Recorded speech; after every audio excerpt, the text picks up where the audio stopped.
hoy día. Yo he preparado una presentación que básicamente va a abordar temas de diagnóstico económico, algunas componentes del ecosistema de innovación y fundamentalmente quizás dejar establecer algunas preguntas relevantes que se relacionan con el rol de las universidades en el proceso y en el fenómeno de innovación como proceso, y por cierto lo que de ello se desprende, básicamente el impacto que tiene el rol de la investigación tanto básica como aplicada y las derivadas que surgen. Por ejemplo, el impacto que muchas veces se materializa en lo que denominamos spin-off o startup de nuevas compañías que diversifican la base productiva del país. Así que, sin más preámbulo, vamos a ir dando inicio entonces con algunos elementos del diagnóstico económico. Pero antes vamos a hacer quizás una mirada sobre el temario. Bueno, la pregunta de fondo, ¿qué somos y dónde estamos en materia de innovación, ciencia y tecnología? Vamos a hacer una descripción y hacia dónde vamos. ¿Qué disyuntivas o grandes interrogantes surgen como opciones, por ejemplo, para la política pública y el rol de las universidades? Vamos a parafrasear y a recordar un poco la última visita de Michael Porter, el año 2008. Ha venido como 4 o 5 veces. Yo tuve la ocasión de estar en el 2008 en la organización, desde el Consejo Nacional de Innovación, donde básicamente nos repitió lo que unos 10 años antes nos había dicho. El problema de Chile es que no se está impulsando la productividad a la tasa de crecimiento necesaria, y una de las principales variantes o precursores o detonantes de esta productividad, sin duda, lo es la ciencia y la tecnología, de que tienen un rol fundamental. Esa pregunta y esa respuesta en relación a lo que Michael Porter nos señaló en el año 2008, verdaderamente han pasado 13 años y sigue siendo una frase absoluta y totalmente vigente.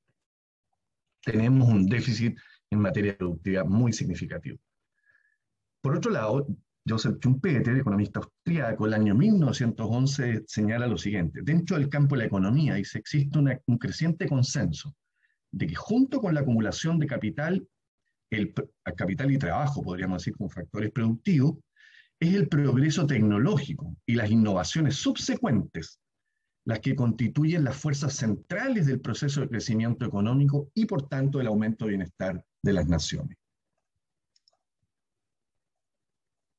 ¿Qué podemos decir en términos de crecimiento en Chile? Vamos a usar completamente el gráfico, perdón. ¿Qué tenemos acá? Tenemos, básicamente, está separado este gráfico hasta el año 2012 con datos del Banco Mundial. Quizás ahí hay que actualizar esto.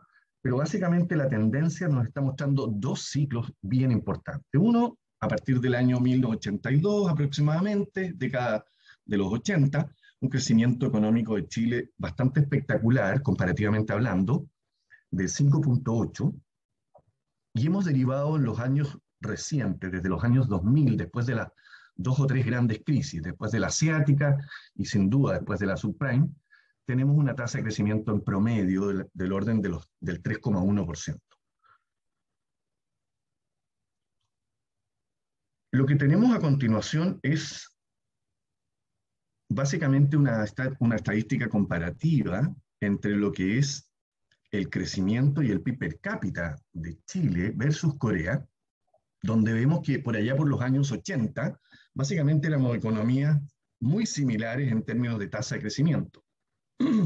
Luego comienza una espiral de tendencia creciente por parte de Corea del Sur, de un crecimiento aceleradísimo, estamos hablando de tasas de 7, 8 y hasta 10%, que comienza a separarse y generar una brecha muy significativa respecto de nuestro país. Como se señala, en el año 80 teníamos casi prácticamente una brecha cero. Ya a mediados de los años 80, 83, 84, la brecha se incrementa por parte de Corea respecto de Chile en un 38%. Ya en los años 90, finales de los 90, la brecha ya es del 62%. Y finalmente, en los años 2000, 2012 aproximadamente, la brecha ya llega al 76,7%. Y vamos a explicar de alguna manera ¿Qué está pasando con todo esto? Porque ahí acaba de aparecer ahora ya no solo Corea, sino que aparece siempre el referente económico en estos temas, como es Estados Unidos, donde están los distintos PIB per cápita asociados a ese ciclo económico, donde entre Chile y Estados Unidos tenemos una brecha de 436% en los años 81, 82. Luego la brecha se acorta de alguna manera por el crecimiento de Chile y a un cierto nivel de tendencia por parte de Estados Unidos, 136%. Finalmente tenemos un 171% hacia el final. ¿Qué está pasando? Dijimos, perdón, voy a volver. Dijimos que entonces, como decía Michael Porter, esta tendencia de crecimiento económico está cifrada fundamentalmente en una caída sostenida por parte de Chile en términos de productividad. Si la productividad entonces está explicando, como lo hacen la mayoría de los países desarrollados, casi 2/3 de la tasa de crecimiento, vamos a mirar entonces qué ha pasado con nuestra productividad en Chile. Y lo que tenemos básicamente, lo que está señalado en estos dos gráficos, donde básicamente observamos que hemos ido teniendo una tendencia decreciente de la productividad total de factores, vale decir, la eficiencia con la que utilizamos los factores productivos, capital, trabajo, recursos naturales, y por eso se descompone esta productividad en la barra azul, donde tenemos la productividad total de factores de la economía, y también tenemos una distinción al aislar el sector minero, que tiene ciclos económicos muy asociados a la componente de la ley minera, vale decir, por tonelada de roca, cada vez encontramos menor nivel de concentración de cobre, por lo tanto, dado que eso no tiene que ver necesariamente con niveles de eficiencia, se aísla para efectos de cálculo y tenemos que, mientras entre el año 2015 y 2020 la tasa de crecimiento de la productividad es negativa de 0,3 para toda la economía, si aislamos y sacamos el sector minero, fundamentalmente cobre, nos muestra una tasa de crecimiento del 0,1% positivo.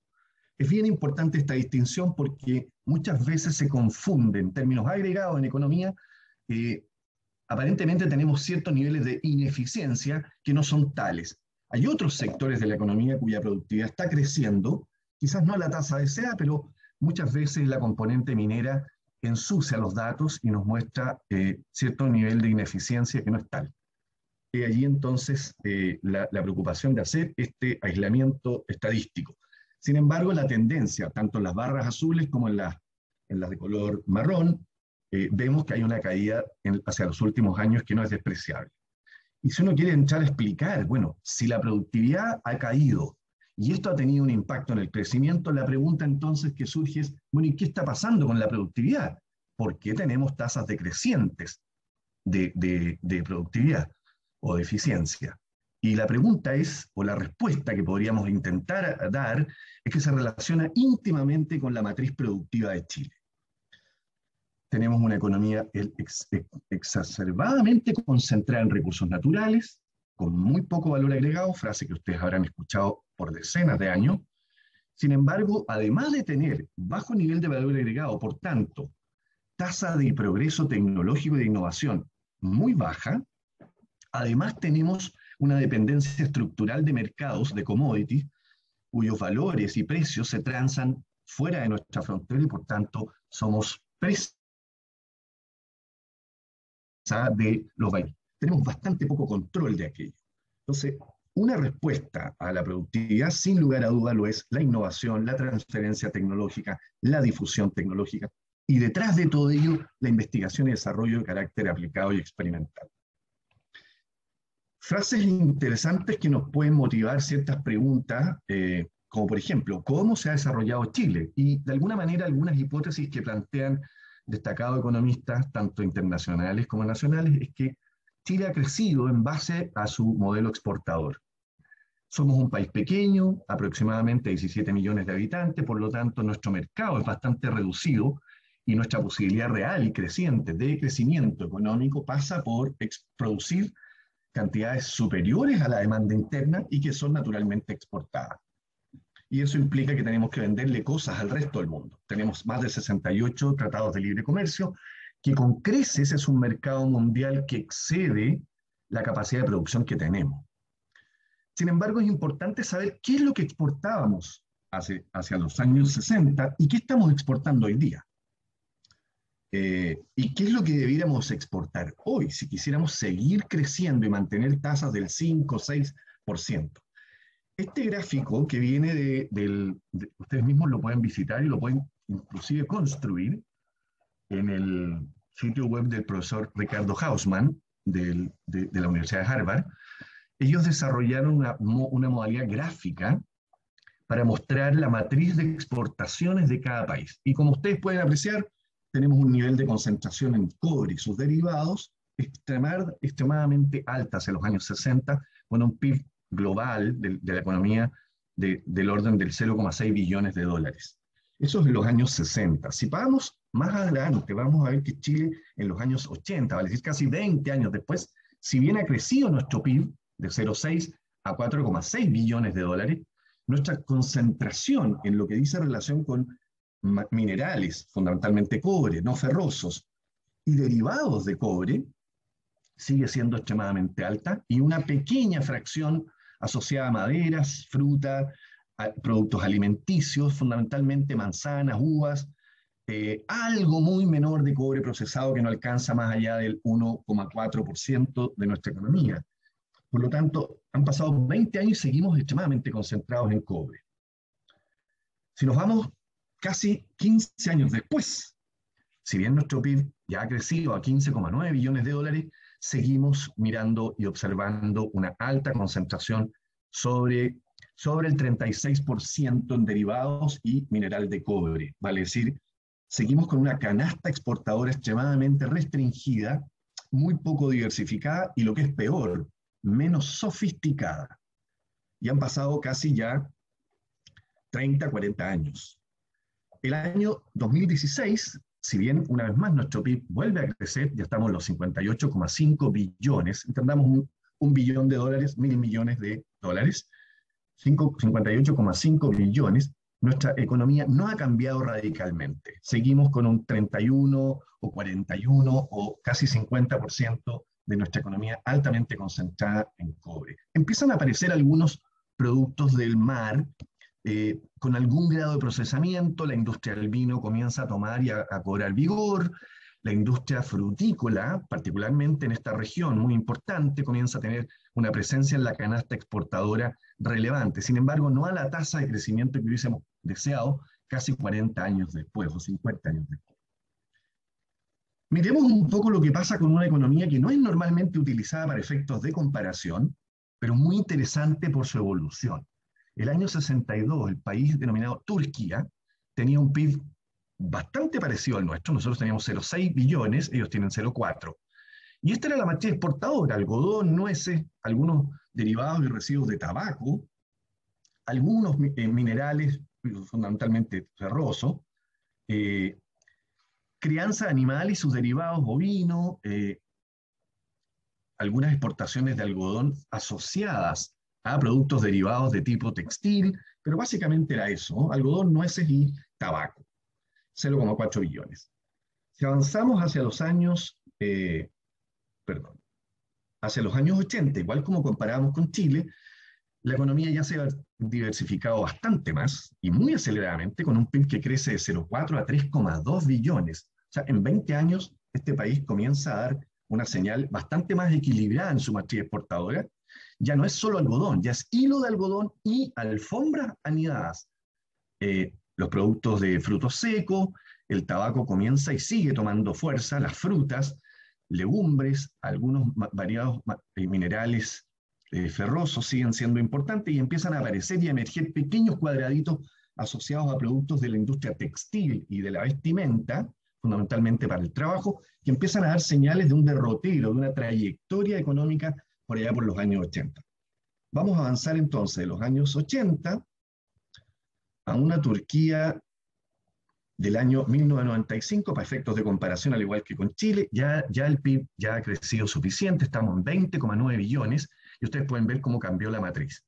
Ya estamos hablando de ropa interior, estamos hablando de prendas de abrigo, blusas, accesorios de cuero. La industria textil y la ropa comienza a cobrar mucha importancia en la matriz exportadora. Los derivados más procesados de hierro y por supuesto la industria alimenticia, pero empiezan a emerger hacia el extremo derecho, en la esquina superior derecha, podemos ver televisión a color. Empieza a emerger una industria bastante más compleja, empieza a penetrar con fuerza la microelectrónica, por allá por los años 90, y así empieza a generar una matriz de exportaciones de parte de Turquía que ya comienza a ser bastante más equilibrada que lo que veíamos en el caso de Chile. El año 2016, piensen ustedes, ya pasamos de 137 billones de dólares a una economía que ya fabrica autos, camionetas, furgones, joyería y todo lo que es la industria de metales preciosos, los derivados de hierro, empiezan a ser bastante más interesantes, la presencia de la electrónica, de la industria textil, etc. Esto nos muestra de alguna manera que hay una ligación muy fuerte entre la matriz productiva y la matriz exportadora asociada a la estrategia de valor agregado. Y vamos a entender para todos estos efectos del valor agregado, vamos a decir entonces que hay una dependencia significativa de lo que es el esfuerzo que hace una economía en materia de innovación. ¿Qué podemos decir en términos resumidos de cómo crecen los países? Voy a avanzar rápidamente en esta lámina, pero sí son conceptos importantes. Perdón. En simple, podríamos decir que los países crecen básicamente porque hay un incremento de los factores productivos, capital y trabajo. Aparece el concepto de capital humano, que es básicamente el conocimiento, las destrezas y habilidades que tiene este capital, esta mano de obra. Y por cierto, la tecnología que comienza a tener una importancia significativa en la función de producción, y que no es otra cosa que la aplicación de conocimiento para la mejora significativa de la forma en la que se utiliza el capital, trabajo, el capital humano y los recursos naturales. Esto permite nuevos descubrimientos, materiales, técnicas de producción. Por lo tanto, la tecnología está implícita en la función de producción de una economía que se proyecta con altas tasas de crecimiento, pero también hay elementos de la estabilidad macroeconómica de un país, la calidad de la regulación, la sanción o la promoción, por otro lado, de lo que es la libre competencia en los mercados, los incentivos a la investigación y desarrollo, el desarrollo de la creatividad asociado a investigación y desarrollo protegible, vale decir apropiable, que permite generar renta, le hace patentes, empiezan a emerger empresas de base tecnológica que constituyen la forma en la que la economía materializa los hallazgos científicos para dar satisfacción a necesidades de la sociedad. Todo esto, en su conjugación, no es otra cosa que productividad total de factores, vale decir, cada día se hace uso más eficiente de tanto los factores productivos, pero también de la tecnología como un factor que explica en buena medida, o yo diría más de la mitad del crecimiento de la productividad total de factores, no es precisamente porque usamos mejor el capital y el trabajo, sino que está íntimamente ligado con el uso eficiente de las tecnologías disponibles. Finalmente podemos decir, como lo dicen la mayor parte de los economistas, que una de las principales vías de crecimiento económico está determinada por la productividad, y esta productividad a su vez por el crecimiento y expansión y uso de las tecnologías.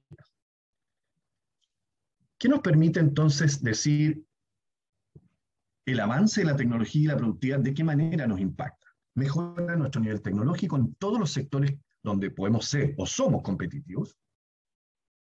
Permite incentivar el desarrollo de nuevas áreas de alta productividad y potencial de crecimiento, vale decir el despegue y desarrollo de lo que se dice en economía el self-discovery, vale decir el descubrimiento de nuevos sectores económicos con un potencial de crecimiento acelerado.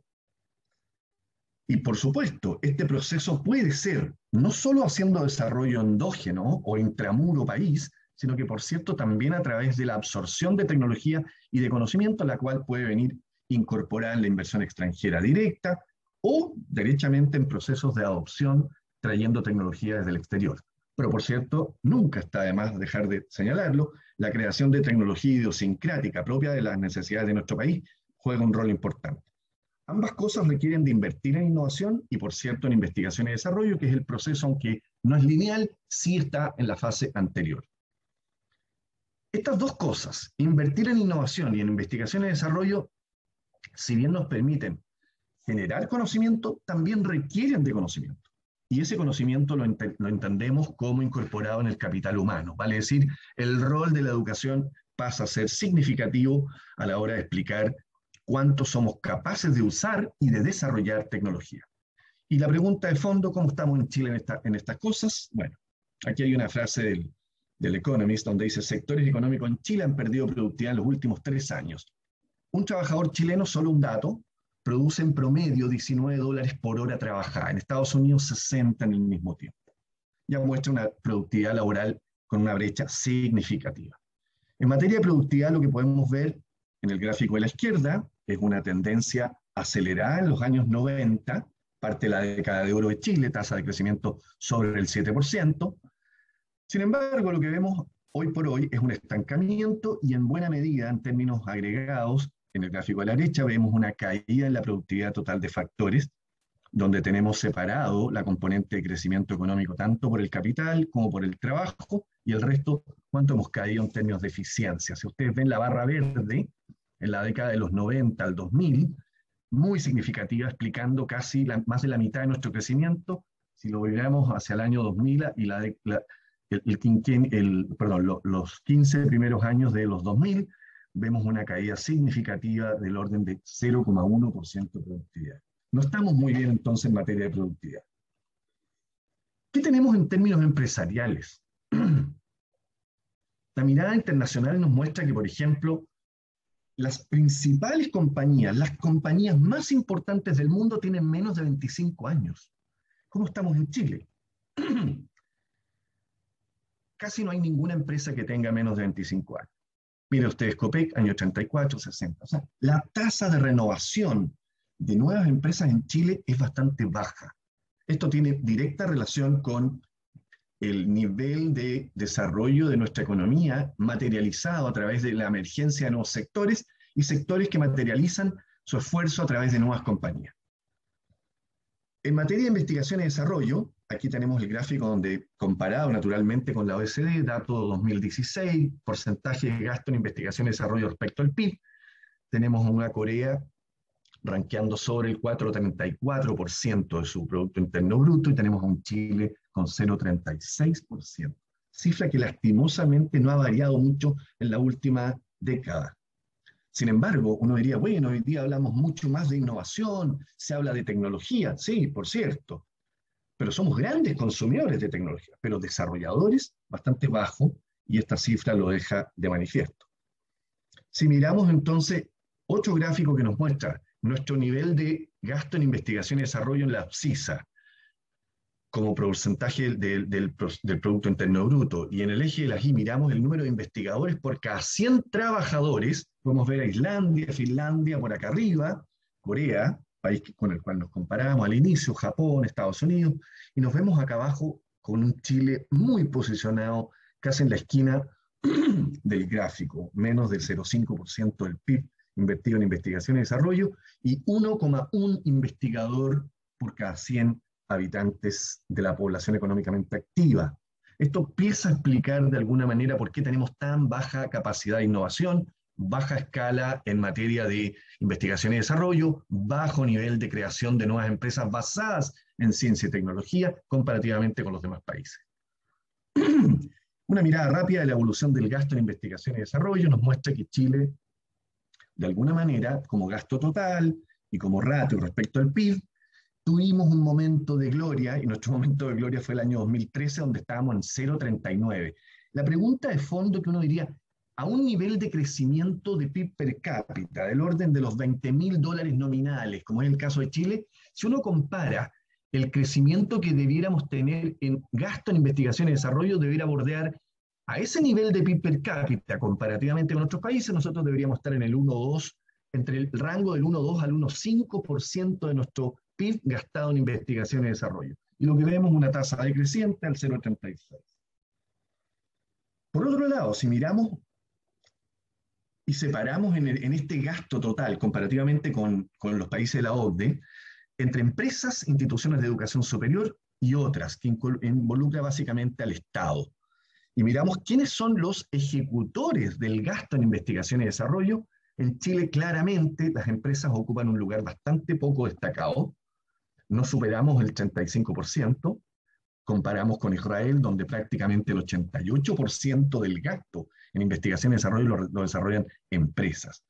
Fundamentalmente, en nuestro caso, son las universidades las que cumplen un rol muy importante a través de fondos públicos, más la inversión propia de las instituciones. Pero no hemos quedado ahí, no hemos avanzado y estas cifras no han cambiado en la última década, lo cual debería ser preocupante. Por otro lado, si queremos decir, bueno, y el gasto que hacen las universidades, que es lo más significativo en Chile, ¿es un gasto que se materializa y se consolida en propiedad intelectual? Tampoco tenemos grandes cifras en esa materia y nuestro gráfico en rojo nos muestra muy lejano y distante de lo que es nuestro nivel de protección de la propiedad intelectual que debiera surgir de una u otra manera a partir de los esfuerzos de investigación y desarrollo. Una vez más, miramos a Turquía, donde vemos el gobierno, la industria y otros actores, cómo se ejecuta el gasto. Y tenemos abajo una relación del gasto en investigación y desarrollo como porcentaje del PIB. Teníamos a una Turquía muy similar en los años 60 a Chile. Pueden ustedes ver cómo ha ido creciendo el porcentaje de gasto en investigación y desarrollo sobre el PIB. Y por cierto, la participación del mundo de la industria comienza a ser muy relevante en esta ejecución de este gasto. Acá está nuestra tasa de innovación desde los años 2000, de acuerdo a las últimas 6 encuestas de innovación. Comparativamente son las encuestas con las cuales, utilizando un formato igual a lo que se utiliza en la Unión Europea, por lo tanto nos permite hacer la comparabilidad. Chile en los años 2000, entre 2003 y 2004, teníamos una tasa de innovación del casi 38%, vale decir, del orden del 38% de nuestras empresas declaran haber hecho esfuerzos e inversiones en innovación. Hoy por hoy, en la década de los 2015 al 2016, observamos una caída y estos son los últimos datos que tiene el Ministerio actualmente de Ciencia, que es el que va a estar a cargo de esta encuesta. Estamos cayendo al 15,1% de la tasa de innovación por parte de las empresas. En buena medida, muchas veces se nos pregunta, ¿y por qué las empresas chilenas innovan poco? Una de las tantas razones es porque hacemos esfuerzos aislados y de pequeña escala. Y uno diría, ¿cómo podemos mejorar aquello? Bueno, haciendo un esfuerzo de cooperación en innovación, cooperación en investigación y desarrollo.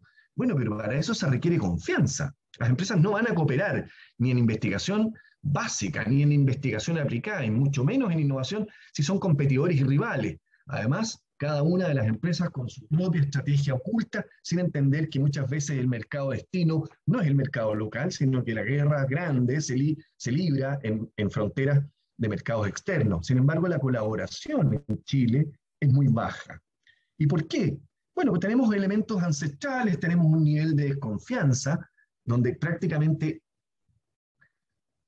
13% es la cifra. La cifra dice que solo el 13% de las personas confía en su par.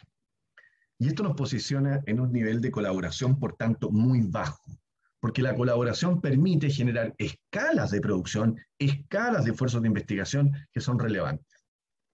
Por otro lado, la calidad de la gestión. Muchas veces se nos ha dicho, sí, pero es que los chilenos somos muy buenos gestores. Bueno, si nos comparamos con los países desarrollados, podemos ver que tenemos un puntaje en el índice internacional de promedio de gestión, de excelencia en gestión operacional, del orden de los 2.700 puntos, mientras Estados Unidos bordea los 3.300. Tampoco estamos en una posición de privilegio, quizás no tan mal, pero esta gestión no está acompañada de hacer gestión tecnológica, estamos hablando básicamente de gestión comercial. Me voy a saltar estos gráficos, pero quiero explicarles esto. El año 2019, nuestro sistema de innovación estaba formado por este entramado bastante complejo de instituciones, donde tenemos un Consejo Nacional de Innovación para el Desarrollo, que es un organismo que asesora al presidente. Teníamos un comité de ministros para la innovación, Ministerio de Educación, CONICYT, Corfo, Ministerio de Economía.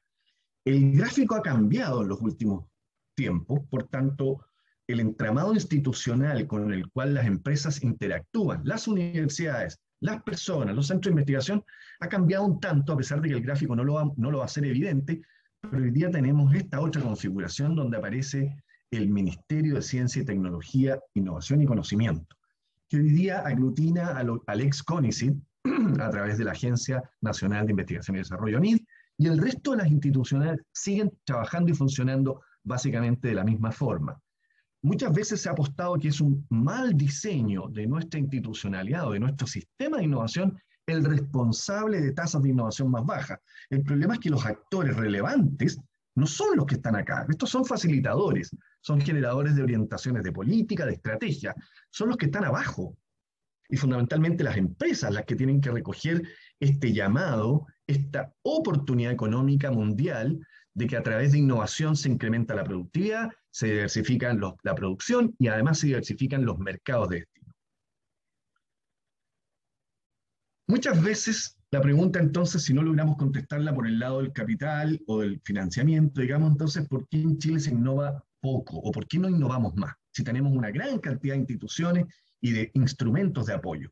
Los obstáculos siguen siendo básicamente los mismos desde la primera encuesta de innovación del año 95, que señalan que el alto nivel de riesgo, la falta de financiamiento, la demanda incierta de los productos que estoy intentando desarrollar, la falta de capacidades intraempresas adecuadas, nivel de información asimétrico, falta de regulación, son los elementos fundamentales en opinión de las empresas que obstaculizan e inhiben los procesos de innovación.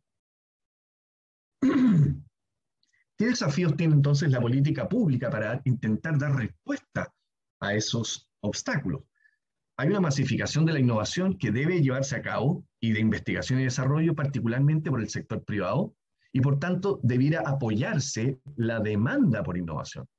Esto, por otro lado, nos llevaría con una buena estrategia exportadora de 3.0, podríamos hablar de una diversificación agresiva de la matriz productiva que ya vimos en los primeros gráficos, se ha mantenido básicamente estancada.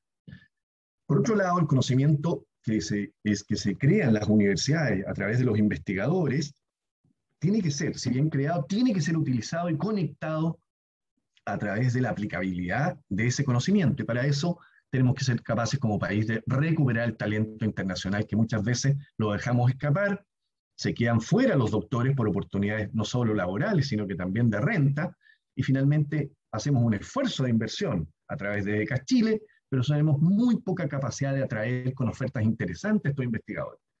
La innovación entonces que promueva crecimiento inclusivo y la innovación para desarrollar un estado de bienestar muchísimo más vigoroso.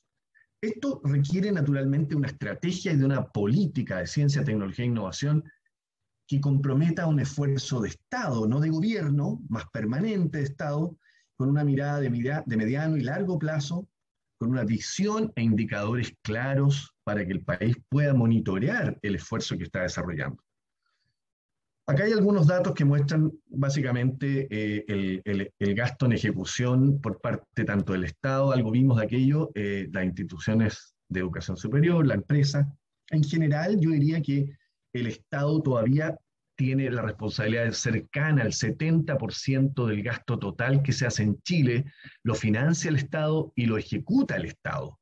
Cosa preocupante si lo comparamos con Israel o Corea, donde casi el 80% del gasto lo financia el sector privado y lo ejecuta el sector privado.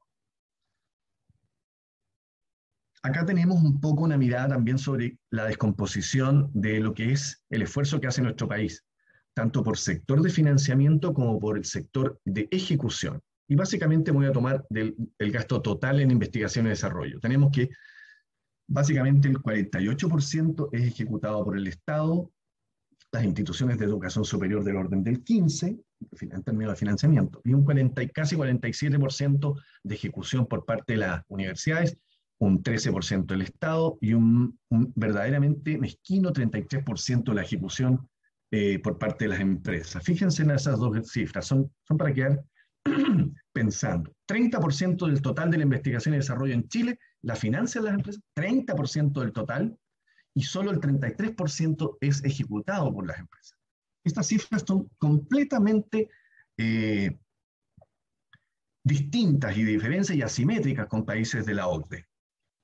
Sin embargo, no podemos dejar de desconocer que en Chile se hacen esfuerzos de investigación y desarrollo. ¿Dónde lo hacemos? En las universidades, como decíamos, a través de los núcleos milenios, los proyectos anillo, el CONICYT, los FONDAP, los centros basales, muchos centros tecnológicos y de excelencia financiados por Corfo, tenemos algunos institutos tecnológicos públicos como Infor, SIDEN, la Fundación Chile. Hay pequeñas empresas, no más de 450 empresas en Chile hacen I+D. Tenemos los observatorios astronómicos y tenemos algunas instituciones del Estado que también desarrollan esto. Hay otras instituciones que se han ido creando, entramados, como son las OTL, las oficinas de transferencia de licenciamiento, y el Hub OTL financiados por Corfo, que están dando los primeros pasos para crear una comunidad o ecosistema de innovación y de investigación y desarrollo. Las universidades concentran más del 80% de las capacidades nacionales de investigación y desarrollo. Tienen hoy día, lamentablemente, una capacidad limitada de absorber los nuevos PhD que están regresando. El rol de las universidades debe orientarse a apoyar y conectar y expandir la investigación y desarrollo más allá de lo que es la investigación tradicional, sino con un foco orientado por misión y por tanto con los desafíos del país, tanto productivos, sociales, culturales, ambientales. Para esto se requiere un apoyo institucional a los académicos para realizar investigación más allá de la materialización de una investigación publicable. Hay que generar apoyos, apoyo logístico, fondos universitarios o fondos estatales para las universidades que privilegien el desarrollo del patentamiento como un mecanismo de propiedad intelectual que garantice apropiabilidad y retorno. Hay que apoyar la generación de spin-off, vale decir, esfuerzos de investigación y desarrollo que cristalizan en la creación de nuevas empresas, ya sea de profesores, de alumnos o mixtos. Para ello se requiere procesos no menores y complejos de incubación y por tanto el establecimiento de un reglamento al interior de las universidades que promueva y estimule procesos de innovación como una fuente de generación, no solo de valor, sino que de autoempleo, generación de nueva matriz productiva para la región y para el país. Básicamente, este gráfico que quería mostrar, acá tenemos una distinción entre lo que son las universidades privadas del CRUCH, las estatales del CRUCH, las 100% privadas y los institutos tecnológicos públicos en cuanto y en tanto a los resultados tanto de spin-off como de startups. Entiéndase los startups como esfuerzos de tecnología y desarrollo que se incuban al interior de la universidad y por tanto generan nuevas compañías. Los spin-off son los resultados materializados de investigación y desarrollo que se cristalizan a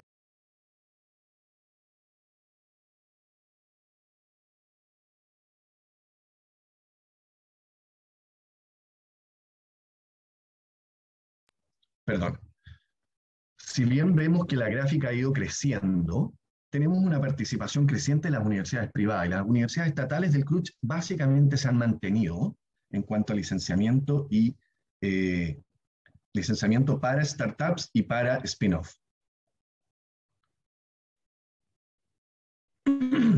Quiero casi finalizar mostrándole algunos desafíos que podrían tener sentido en el discurso de lo que es una economía basada en ciencia, en tecnología, pensando en lo que hacen ustedes. Y me quiero detener básicamente en lo que podrían ser esfuerzos a través de la fruta, por ejemplo, pensando en nuestra región. Oh, perdón. Ok. Algo pasó aquí. Ok. Estos serían desafíos que siguen vigentes y son permanentemente una idea de por dónde debería caminar Chile en materia de desarrollo tecnológico asociado a la calidad y a la diversificación de nuestra fruta de exportación. Obtención de fruta de calidad, mejorar la productividad y la sustentabilidad de estas exportaciones. ¿Qué implica esto? Implica ciertos desafíos y desarrollo de temas o líneas de investigación. Fundamentalmente acá tenemos lo que en términos de síntesis decía, el desarrollo de nuevas y mejores variedades y portainjertos, genética propia, clubes cerrados, y llegar a los mercados con productos de alto valor implica líneas de investigación asociadas, genómica funcional, mejoramiento genético, caracterización genética. Por el otro lado, a la hora de pensar en valor agregado para nuevos mercados, hay que trabajar la fisiología de post cosecha, la calidad organoléptica de los productos exportados, el packaging, la logística, la trazabilidad y, por cierto, la inocuidad alimentaria como uno de los sellos característicos de nuestras exportaciones frutícolas. Esto implica implica cierta infraestructura y ciertos grados de coordinación institucional, pública y privada, como por ejemplo son la generación de plataformas tecnológicas en servicios genómicos y bioinformáticos. El rol de los institutos tecnológicos en esta materia es relevante. Las universidades centradas, por ejemplo, en el desarrollo de la biología molecular, la identificación de marcadores, genes candidatos para el desarrollo de nuevas variedades, las expresiones genéticas diferenciadas e idiosincráticas, así como también programas internacionales como el de la Universidad de Cornell, que permiten hacer mejoramiento genético asistido para que garanticemos con estas plataformas el desarrollo de nuevas variedades que garanticen que no solo estamos en 2 o 3 variedades de manzana o de carozo en general, sino que somos capaces de generar nuevas variedades que incrementan y diversifican nuestra canasta exportadora. En términos de desafíos asociados a productividad, ahí tenemos la gráfica que muestra Chile muy por debajo de Sudáfrica, Perú y Estados Unidos, mientras en, mientras en Estados Unidos, perdón, claro, el Valle de California tenemos básicamente 106 jornadas hombre por hectárea. En Chile, para producir lo mismo, necesitamos 370. Hay un nivel de ineficiencia importante de las competencias y del uso eficiente de las horas trabajadas por hectárea. Estas plataformas también tienen que ser naturalmente acompañadas de lo que denominamos plataformas transversales. Y esto implica tener infraestructura tecnológica para el desarrollo de laboratorios, plantas pilotos, el uso de la biotecnología fundamentalmente en la industria, pensar en los enormes avances de la nanotecnología para la nueva industria de materiales, el procesamiento de datos en la industria alimentaria, como cualquier proceso, requiere bioinformática y modelamiento a través de sistemas computacionales de alto desempeño, metrología química que garanticen seguridad y trazabilidad de la cadena de valor, lo cual a su vez perfecciona y moderniza nuestra cadena logística. Estimados, no me quiero seguir extendiendo, creo que estoy en el tiempo casi pasado y quisiera permitir la oportunidad de debatir, conversar un poco en torno a las ideas que están centralmente planteadas en esta modesta charla. Así que les agradezco su tiempo y disposición y por mi parte quedo hasta acá y abierto a escuchar cualquier comentario o pregunta.